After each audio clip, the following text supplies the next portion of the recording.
But I would like to introduce our last speaker. Stephanie Watson is with the U.S. Chamber of Commerce Foundation Hiring Our Heroes program. This event is shared in collaboration with Hiring Our Heroes. And so for me, this is really special to be able to share with so many employers alongside Stephanie Watson at Hiring Our Heroes. Stephanie. The SkillBridge landscape is big enough for all of us to fit into. There's plenty of service members for all of us to tap into. So we are happy to be one of them and to work so closely with you and with all of these companies. And one of the things that I want to really emphasize is, we talk about the third-party providers and how significant that can be. If you're just starting out on this, the on-ramp is a lot easier for using the third-party providers. And there's a lot of paperwork involved and coordination between the commands and the service members and the timelines and all of that. To get your feet wet, this is a great way to start.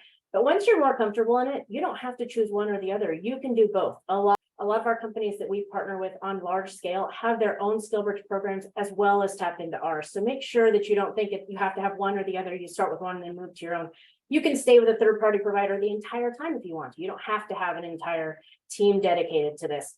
I've been around since the very beginning in 2015, that little tiny green dot in 2019 that had 123 providers. I was here 4 years before that providing SkillBridges down in Fort Hood, Texas, now Fort Cavazos, Texas, as a program manager. And we've learned a lot over these years. A lot of it is hiring manager level buy-in is so important. We get a lot of our military recruiting teams getting in. They're very excited. We do all of these. We learn a lot. And then when, in our case, when we send a pack of resumes to hiring managers, they look at it and go, I don't know what this is. I don't know how to tap into it. I don't know how to read these resumes. They're very military. There's only so much we can do to sort of help them with that ahead of time. Getting the buy-in at the lower levels is so vital if you want to have this be successful. And I think Candy said this, starting with one fellow or one SkillBridge participant, seeing what the process looks like, seeing how it goes, it will explode from there.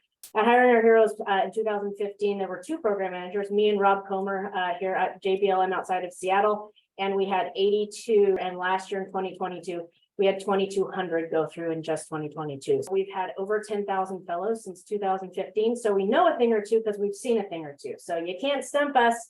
You definitely can't stump me because I was around when it was just 82 fellows in the first year. I really want to emphasize again the importance, as I am now a 26-year military spouse, my husband is still active duty, been doing this for a long time. Location is really, really important for a lot of people getting out of the military. We have been moved around, some for only 4 or 5 years, some of us for 25 years. And a lot of people want to focus on the opportunity and say, well, it's a great opportunity, but it can be in any one of these 3 states. Military member, a military spouse. When my husband gets out of the military, location is very important for us. So please take that into very high consideration when you are thinking about hosting SkillBridge fellows for bringing them into roles. They're mostly looking at location rather than roles and pay as a first. That's one of the things we've learned over all these years. And then to Matt's point, try to do this sort of off the side of his desk.